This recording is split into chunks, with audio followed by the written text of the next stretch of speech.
Bio Bio TV, con el auspicio de Melipaz para el estrés y Valupaz para el insomnio, de NOP Laboratorios, Michelin Motion for Life, presentan comentarios de Tomás Mochiati. Logra una vida tranquila naturalmente con Melipaz y sin insomnio con Valupaz. Melipaz tranquilizante que calma la ansiedad, controla el estrés y alivia el colon irritable. Valupaz, medicamento natural para el insomnio. Induce tu sueño y buen dormir de forma natural. No provocan dependencia. Para adultos y mayores de 12 años. Venta en todas las farmacias del país y en farmacias independientes. Summerfest Michelin. Tus neumáticos Michelin hasta 25% de descuento. Además lleva un par de zapatillas Michelin Footwear al llevar 4 neumáticos. Michelin Motion for Life.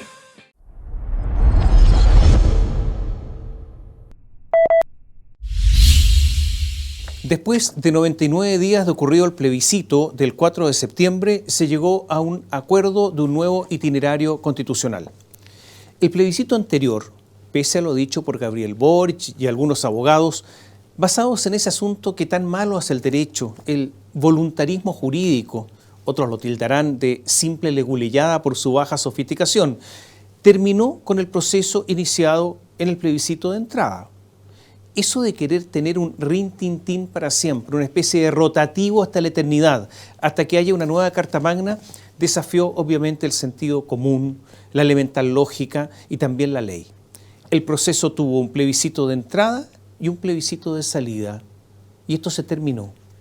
Esto lo reconoció antes de la derrota Gabriel Boric y Camila Vallejo, pero para exigir consecuencia, porque después dijeron otra cosa, exigir consecuencia a muchos políticos como pedir peras al olmo. Distinto es pensar que podía haber una razón política y no jurídica para volver a iniciar este proceso constitucional. En el apruebo del plebiscito de entrada votaron cerca de 5.890.000 personas por el apruebo a un plebiscito en el plebiscito de entrada. Y por el rechazo de salida votaron 7.890.000. Estos 2 millones de votos de diferencia, que habían sido un resultado contundente para dejar todo hasta aquí, no fueron relevantes porque había un compromiso político de seguir intentando llegar a una nueva constitución. Y yo creo que los compromisos hay que cumplirlos. Ahora, esto que les digo no es un asunto banal, o sea, un asunto que ya no tenga vigencia. Ocurre que si el nuevo texto, el que se va a redactar, es rechazado, va a haber un plebiscito salida, ya no habrá ni jurídica ni políticamente una nueva posibilidad. Ahora sí está absolutamente claro, se termina todo. La política es el mundo del poder y la dominación, y esto se resuelve a través de actos electorales.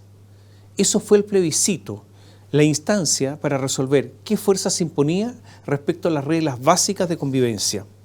Y en este plebiscito perdieron la izquierda más radical, el Partido Comunista, las nuevas generaciones políticas y el llamado socialismo democrático, que se ha convertido en una especie de parásito de las dos colectividades anteriores. Y ustedes saben, los parásitos no resuelven, sino que profitan. Era tal la voluntad de triunfo total que simbólicamente eligieron para el plebiscito de salida una fecha, 4 de septiembre, porque un 4 de septiembre, pero de 1970, había ganado Salvador Allende. Después Allende ganaría en el Congreso, pero por la ciudadanía ganó el 4 de septiembre, por eso todo esto era simbólico. Aunque en Chile tenemos la costumbre de no hablar de las cosas desagradables, de esconder los asuntos bajo la alfombra, de no analizar los fracasos porque de ahí se sigue que hay que encontrar responsables, es evidente que alguien analizará en algún momento cómo la izquierda perdió su oportunidad histórica. ¿Ganó algo la izquierda pese a esta gran derrota? Yo creo que sí. La idea de un Estado social y democrático de derechos, o sea, de una socialdemocracia establecida a nivel constitucional, no es una ganancia que deba ser menospreciada por parte de la izquierda. Porque devenido esto, insisto, en un mandato constitucional, al final esto se va a imponer, porque quienes resuelven la aplicación de las normas, ¿quiénes son? Son los jueces, y ya sabemos cómo actúan y podemos prever cómo aplicarán la ley las nuevas generaciones de jueces, cuando esas nuevas generaciones que ya existen lleguen a la Corte Suprema.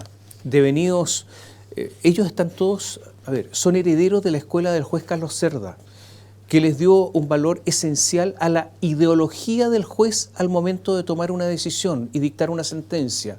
Por lo tanto, aquí sí hay una victoria de la izquierda, que es una victoria cultural, sin duda. Pero también hubo una derrota frente a la magnitud de la victoria que estuvieron a punto de alcanzar.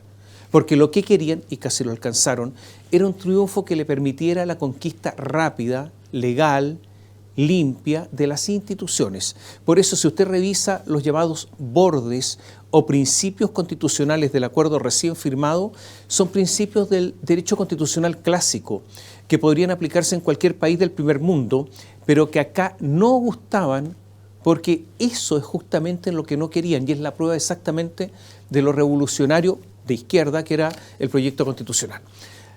Las negociaciones fueron muy duras durante estos 99 días. Hubo recriminaciones, garabatos, incluso garabatos proferidos por dirigentes, como se dice ahora. Hubo golpes en la mesa, amenazas, incluso algunas amenazas nada develadas. El gran ganador, que fue un partido, yo diría que no existe, es el gran ganador. Un partido que no existe porque es un nasciturus, como lo llamaban en latín los romanos, o sea, el que está por nacer, amarillos, que solo tiene un parlamentario, pero que fue el que impuso sus términos. La rabia de la ministra Carolina Toá y otros con estos advenedizos fue notoria. Escudo de la derecha, le dijo Carolina Toá, y otras cosas más. ¿Qué legitimidad tienen entonces los amarillos, o no tienen ninguna, como dijeron varios? ¿En qué elección han participado ustedes?, les dijeron. ¿Qué peso tienen con un solo parlamentario? Bueno, en política, cuando hay democracia, lo decíamos, las relaciones de poder la dan los actos electorales. Y Amarillos, pese a lo que digan algunos críticos, sí participó en un acto electoral, yo diría el más importante de los últimos años, participó en el plebiscito. Porque mientras la derecha se escondía para no perder votos, esto es notable, mientras a sus principales líderes, Piñera y Kast, les ponían un bozal para que no hablaran, Amarillos se desplegó, hizo campaña y fue parte de la victoria. Y no solo eso, eran todos prácticamente de centro izquierda, y es eso lo que no les perdonan. Para quienes gobiernan Amarillo no son adversarios políticos, son traidores. De ahí la furia que no logran contener. Las huestes del Partido Comunista están muy descontentas con el acuerdo alcanzado. Lo comentábamos en una columna anterior. El Partido Comunista está viviendo un proceso interno. Enfermo Guillermo Tellier, viene ahora la sucesión. El problema es que en el Partido Comunista esto no se resuelve con candidaturas, con elecciones, con campañas, con listas. No. Además, cuando eligen a alguien, lo hacen por muchísimos años. ¿Hace cuántos años que está Tellier a cargo del Partido Comunista? Todo esto muy democrático, como ustedes saben.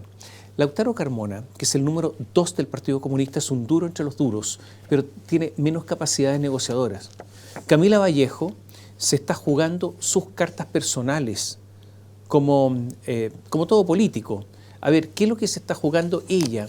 Ella se está jugando básicamente el premio mayor, aunque haya que irse del Partido Comunista para lograr eso. Y Carol Cariola no logra todavía digerir la derrota del plebiscito y no celebró el acuerdo porque entiende que el corolario, que es el corolario de ese fracaso. Lo que se vive en el Partido Comunista debe entonces ser mirado por usted, por todos nosotros, como un elemento importante para analizar la situación política.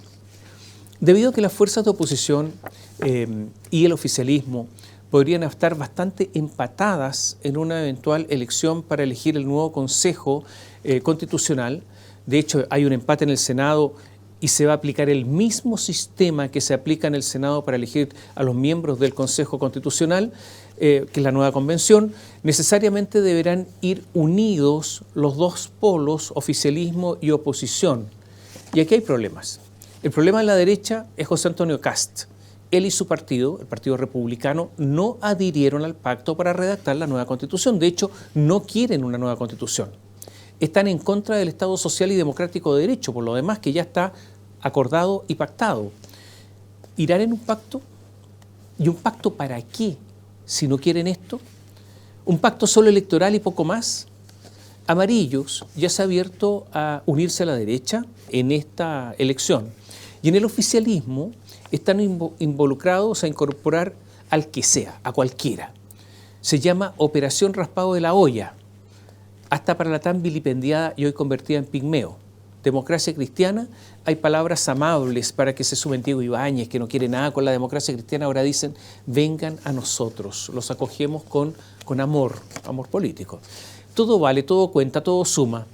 A algunos en la democracia cristiana les gustaría armar un pacto solo con el Partido Socialista y el PPD, pero son dignos de una inocencia tierna. Creen que existe la posibilidad de que los PS y PPD vayan a renunciar al poder, a los cargos, al gobierno, a la influencia, para aliarse con el grande devenido en pequeño. No hay ninguna posibilidad. La democracia cristiana entonces tendrá que seguir la suerte de los que hoy son sus hermanos mayores. Hay una Junta Nacional de la Democracia Cristiana en enero, el primeros días de enero, el 7 de enero, y ahí van a develar, van a resolver una suerte de qué van a hacer con los restos del naufragio, o sea, con los pocos sobrevivientes que aún quedan en la DC. Algunos dicen que podrían irse al gobierno y otros dicen que simplemente quedarían solos, pero si quedan solos no tienen nada que hacer. Será en esta elección muy incidente, me refiero a la elección de los consejeros constitucionales, las regiones metropolitana, de Valparaíso y del Biobío. Será una campaña muy cara. Cualquier campaña de senador es cara y por lo tanto aquí se siguen las reglas del Senado. Será una campaña muy dura y como no hay tiempo para dar a conocer rostros nuevos, será una campaña con personas conocidas. O sea, habrá muchos de estos personajes que son más de lo mismo. Habrá un comité técnico de admisibilidad que velará por el cumplimiento de los principios constitucionales acordados, o sea, y un consejo de expertos que redactará el borrador constitucional, va a redactar una constitución que se la va a entregar al Consejo Constitucional. Van a empezar a trabajar en enero. Pero ¿quiénes son los expertos? Yo no tengo de verdad idea. Sí sé que está lleno de personas que se autocalifican de expertos, otros que logran que otros digan que se ex experto, que es una forma de autopromoverse. Fernando Atria, por ejemplo, fue permanentemente presentado como constitucionalista y él siempre se ocupó de no aclarar que no es constitucionalista, que nunca ha hecho clase de Derecho Constitucional, que ni siquiera pertenece al Departamento de Derecho Público de la Facultad de Derecho de la Universidad de Chile y que siempre fue profesor del curso de primer año de Introducción al Derecho. Porque así se mueven estas cosas. Hubo harto experto en la convención anterior con los resultados que ya conocemos. Dicho eso, posiblemente se elija personas a lo mejor competentes esta vez, o más competentes que en la convención anterior. Pregunta, ¿están los votos en el Congreso para votar la reforma constitucional que da inicio a este nuevo camino constituyente? No lo sabemos. En los detalles a veces se pierde todo y ya se anuncian indicaciones al proyecto de reforma constitucional que está siendo redactado en estos instantes por 6 de nuevo, expertos, representantes de partidos políticos. Otra pregunta, pero más allá del Estado social y democrático de derechos, ¿se puede prever que la nueva Constitución se va a diferenciar mucho de la actual Constitución? Yo creo que posiblemente no tanto, salvo el hecho de que, de lo visto en los últimos tiempos, más importante de lo que diga la Constitución es la forma en que se aplica. Entonces posiblemente haya diferencia, no en las normas, sino en su aplicación. Y ahí entran, se lo reitero, los jueces. ¿Es posible limitar a los jueces entonces? Difícil, porque la tendencia creciente que está dominando a los tribunales es un cambio más cultural que normativo. O sea, sería aplicar un remedio equivocado. Ahora, todo este debate nacional se da en medio de un ambiente en el que a los ciudadanos les ha dejado de interesar el camino constitucional. La gente ya no se está interesando en la nueva Constitución, porque la gente se agotó. Creen que con una nueva Constitución no les va a solucionar los problemas que sufren día a día y que es un asunto además de los políticos. El debate entonces puede verse afectado por otras circunstancias. ¿Qué circunstancias? Circunstancias externas. Ya sabemos que entraremos en recesión. La situación económica siempre es incidente en la política. Vamos a entrar en recesión, lo dijo en su momento el Fondo Monetario Internacional y ahora en los últimos días lo dijo la CEPAL. Ya sabemos también, lo dicen ellos, que tendremos el peor rendimiento económico de todos los países de América Latina en 2023. También sabemos que hasta ahora no hay ningún plan económico del gobierno y que Mario Marcel, más allá de las palabras, cada vez más vacías, creo yo, que lanza la opinión pública, lo único que estima es que hay que hacer unas cuantas ayudas focalizadas. Pero esto es totalmente insuficiente. También sabemos que en las giras a Estados Unidos de Marcel y en la gira que hizo ahora a Londres con el Chile Day, también le fue mal. El ministro que dijo que el proyecto constitucional derrotado no provocaba problemas económicos, todo esto le pasó la cuenta y le pasa la cuenta día a día, porque aunque nosotros, los chilenos, tengamos mala memoria, otros no adolecen de esta limitación. Esta semana se supo que empeoró la confianza de los inversionistas extranjeros que tienen inversión en Chile, por lo tanto conocen nuestro país muy bien. Las personas con ingresos modestos, la gran mayoría de nuestro país, ¿no?, de nuestros conciudadanos, gasta casi todos sus ingresos en comer, en movilizarse y en tener un techo, aunque muchos viven de allegados y no tienen plata para nada más. Bueno, ocurre que la canasta básica de alimentos tuvo un alza en los últimos 12 meses de un 27%. 27% es una brutalidad, esto es explosivo. Los próximos meses serán entonces muy duros para muchísimas personas. La reforma de las pensiones que se está tramitando en el Congreso contempla un autopréstamo, o sea, sacar plata una vez más de las AFP, pero ahora con la figura del autopréstamo. Yo me autopresto, es una figura rara. Es un retiro en realidad de fondos de pensiones encubierto, un retiro de pensiones camaleónico. Simplemente porque en su mayoría esa plata no va a ser devuelta, es una ficción. Esto aumentaría la inflación y es absolutamente contrario a la reforma previsional, pese a que es un proyecto del gobierno. Entonces, porque con menos plata, evidentemente que hay menos posibilidades de reforma constitucional. Pero ¿cuál es la razón de esto? El miedo a Pamela Giles y la posibilidad de que en medio de la crisis que viene haya parlamentarios que vayan por el nuevo retiro siguiendo a Pamela Giles. Este es un riesgo enorme. Los que gobiernan ya estuvieron por los retiros, así que no tienen argumentos creíbles para oponerse. Se viene todo esto muy complicado y estos son los temas que hoy están interesando a la gente, más allá que el tema constitucional. La preocupación ciudadana mayor, en todas las encuestas, en todas, es la delincuencia, la seguridad pública. El ente que persigue la delincuencia es el Ministerio Público con la ayuda de las policías. El jefe del Ministerio Público es el fiscal nacional. Bueno, resulta que hay que elegir ahora fiscal nacional. El fiscal nacional, el candidato propuesto por el presidente Boric, José Morales, fue rechazado por el Senado, incluyendo en el rechazo senadores oficialistas. Y ahora propone Gabriel Boric a Marta Herrera, sabiendo que no tiene los votos en el Senado. Además, no solo es una continuadora del estilo de Jorge Abbott, sino forma parte de su círculo estrecho. De los pocos consensos que hay en Chile, uno es el de la pésima gestión de Abbott. ¿Usted entiende la tosudez del presidente Boric de proponer a alguien que no tiene los votos y que formó parte de una dirección fracasada en medio de la crisis de seguridad pública que vivimos?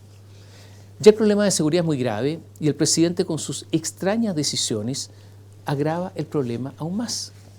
La ministra de Justicia, Marcela Ríos, una persona yo diría totalmente incompetente para el cargo, dijo que esperaba que la oposición a Marta Herrera no se debiera a discriminación de género. La verdad es que con este nivel de argumento, en un gobierno normal, yo creo que debiera abandonar su puesto. Pero nada de esto es normal. En La Moneda sostienen que Gabriel Boric está ahora resuelto a que el próximo fiscal nacional debe ser sí o sí una mujer. No tengo idea en qué esa decisión puede mejorar el combate a la ola de delincuencia, de verdad. Si se cae Marta Herrera, le decía que no tiene los votos, en el gobierno esperan que la Corte Suprema incluya en la quina a Erika Mayra. Ella es la candidata impulsada, entre otros, por la ministra de la Mujer, Antonia Orellana. cuáles son los méritos de Erika, entre otros, su feminismo convencido. Yo no sé si eso es un atributo para combatir la delincuencia. Mientras tanto, la ciudadanía observa. El presidente estuvo hace poco en lo que ahora se llama conversatorio. Anunció un aumento de penas para los delitos de secuestro y de porte de armas. Hasta hace poco, el presidente decía que los aumentos de pena eran populismo penal. También anunció, y ahora cambió de idea, también anunció la tipificación de la figura del sicariato. Hasta hace poco dijeron que el aumento de los delitos era un invento de los medios, pese a las cifras contundentes que existen. El pasado fin de semana asesinaron a 5 personas en Santiago. Luego, durante la semana, hubo otros homicidios. En un solo hecho, balearon una sub con 4 ocupantes a bordo. Les dispararon desde 100 metros con armas automáticas, metralletas. Hubo un baleo en la zona durante más de 2 horas. No se sabe si esas personas creyeron que eran adversarios y los mataron o estaban metidos en los líos. Pero hubo baleos durante 2 horas y nunca llegó Carabineros. ¿Saben ustedes cuándo llegó? Cuando alguien tomó el teléfono y les dijo, hay un accidente de tránsito. Porque cuando balearon esta sub, el conductor baleado impactó a una contención caminera en la calle. Bueno, resulta que ahí sí que llegaron los carabineros porque había un accidente de tránsito. Cuando hay baleo, Carabineros no va, no llegan. Hace algunos días, la Corte Suprema anuló un juicio por porte ilegal de armas. ¿Qué había pasado? Carabineros, en una zona de mucha comercialización de droga, vio a una persona que tenía un papel similar a unos papeles que se usan para guardar droga. Hay unos papeles que son característicos. Le hicieron entonces un control de identidad y descubrieron que andaba con una pistola de 9 milímetros en su bolsillo. ¿Qué dijeron los ministros de la Corte Suprema? Que cuando le hicieron el control de identidad hubo discriminación, porque si lo hubieran visto en una zona en que no hay tanto tráfico de droga, no lo habrían controlado. O sea, para los ministros de la Corte Suprema, la ubicación situacional de alguien es un asunto relevante para la discriminación. Ante tamaña barbaridad de estos supremos, hay poco que hacer. Son los llamados, lo dijimos antes a propósito de la aplicación de las normas constitucionales, son los llamados jueces progresistas, partidarios de la llamada igualdad sustantiva, que en muchos casos solo permite esconder, yo creo, casi la prevaricación. De más está decir que la candidata a la moneda fiscal nacional, nos referimos a Erika Mayra, contó en la Suprema con los votos de varios de los ministros que dejaron libre al hombre armado. ¿Se da usted cuenta que las cosas como que comienzan a calzar? Y ya que hablamos de asuntos de gestión, por primera vez desde la reforma procesal penal paralizaron los fiscales. Hubo huelga de fiscales durante 2 horas. Naturalmente que fue un paro ilegal. Pero, ¿y qué importa? ¿Quién va a perseguir la ilegalidad de los fiscales? ¿Qué fiscal va a perseguir a otros fiscales? Incluso alguien podría opinar, puede ser, que sería aplicable aquí la ley de seguridad del Estado.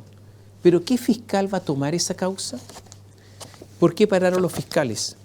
Dicen que ellos, que ganan sueldos altos, tendrán un reajuste de poco más de 260.000 pesos para el próximo año y no del 12% como obtendrán los funcionarios públicos con sueldos más bajos.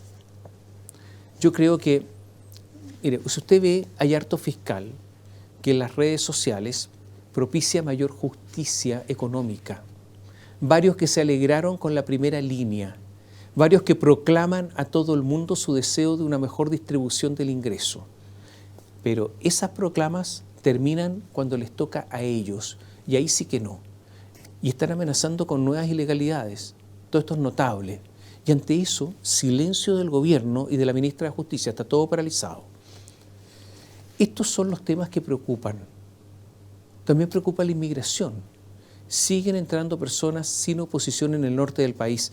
No hay personal para detenerlos. El subsecretario Manuel Monsalve visitó la zona norte, y dijo que, habló de mesas de trabajo, una vez más, de comisiones, todo esto que todos los gobiernos están haciendo lo mismo.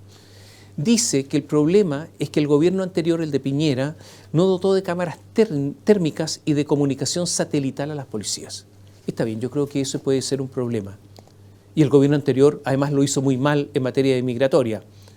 Pero considerar que ese es el problema, yo creo que está en un error.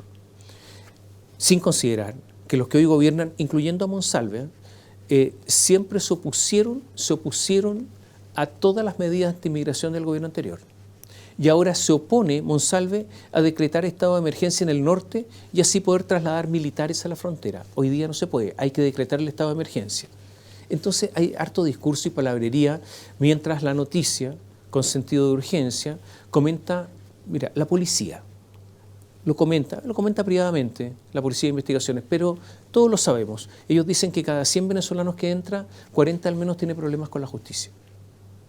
40% al menos han cometido delitos.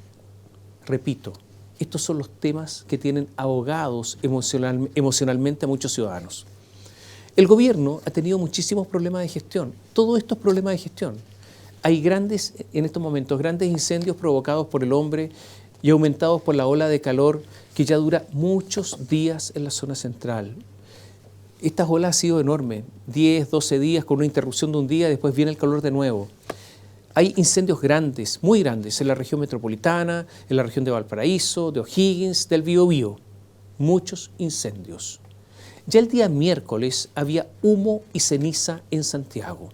El día jueves hubo poquísima información por parte de las autoridades acerca del combate de los incendios. La información que poseo es que hay una gran descoordinación entre personal de la CONAF, personal de bomberos, personal municipal, están todos descoordinados. Hay falta de personal en las brigadas forestales contratadas por CONAF.